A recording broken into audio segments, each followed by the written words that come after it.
लीलाधारी है श्री कृष्ण। इनकी दिव्य लीलाओं ने संसार को प्रेम और भक्ति का नया पाठ पढ़ाया। कहते हैं कि गीता की पूजा करना श्री हरि की आराधना के ही समान है। गीता का जो ज्ञान श्री कृष्ण ने अर्जुन को दिया था, वो आज भी उतना ही महत्वपूर्ण है, सार्थक है। इसलिए गीता का महत्व भी कई गुना बढ़ जाता है। तो चलिए जानते हैं गीता की भक्ति की विधि आखिर क्या है। कहते हैं गीता कलयुग में सत्य की वाहक है।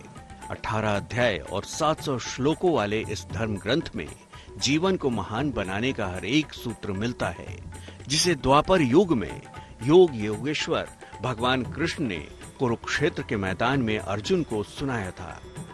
गीता जो है, गीता हमें पूजन करने के लिए जो भी हमारी सामग्री है, जैसे गंध, पुष्प, अक्षत, दूब, तुलसी पत्ता, नैवेद्य, धूप, दीपक, ऋतु फल, पान, लौंग, इलायची इत्यादि सामग्री से पूजन करना चाहिए।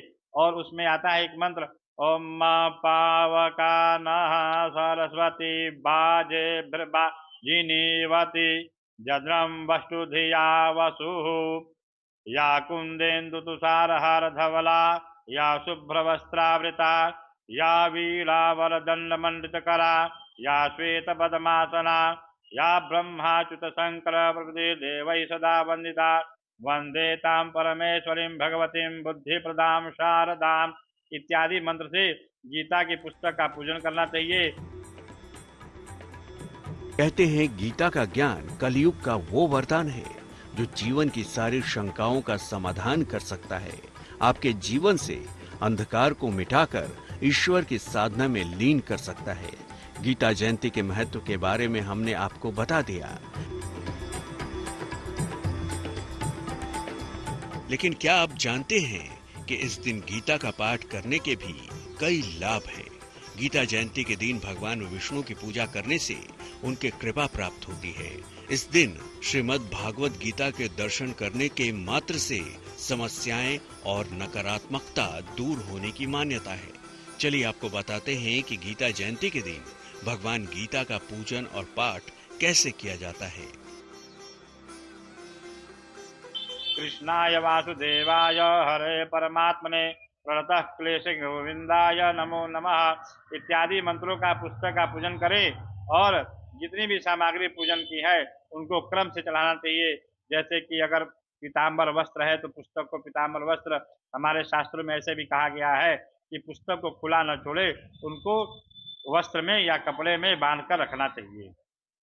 एक चौकी पर पीला कपड़ा बिछाएं, उस पर भगवान कृष्ण की प्रतिमा स्थापित करें। लाल और पीले कपड़े में लपेटकर गीता की नई प्रति भी स्थापित करें। फिर भगवान श्री कृष्ण को फल, मिठाई और पंचामृत अर्पित करें और श्री कृष्ण के मंत्रों का जाप करें।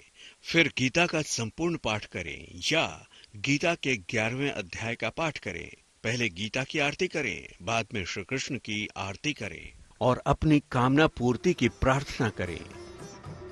मान्यता है कि गीता जयंती के दिन 11वें विश्व रूप दर्शन योग और 18वें अध्याय मोक्ष संन्यास योग का पाठ करने से साधक की सभी मनोकामनाएं पूरी हो जाती हैं। इस शुभ तिथि पर भगवान विष्णु के अवतारों की पूजा और विष्णु सहस्त्रनाम का पाठ करने से जीवन की सभी बाधाएं दूर हो जाती हैं। गीता जयंती के दिन गीता के पुस्तक का दान करें, तुलसी माला दान करें और जो विष्णु सहस्त्र नाम का पुस्तक है उसका दान करें और जितने भी सामग्री जो हमारे सामर्थ्य अनुसार है ब्राह्मण को अवश्य दान करते रहना चाहिए। तो आप भी मोक्षदा एकादशी के दिन इस विधि से गीता की उपासना करें। श्री कृष्ण की कृपा से आपको भी मिल जाएगी जीवन की सही दिशा।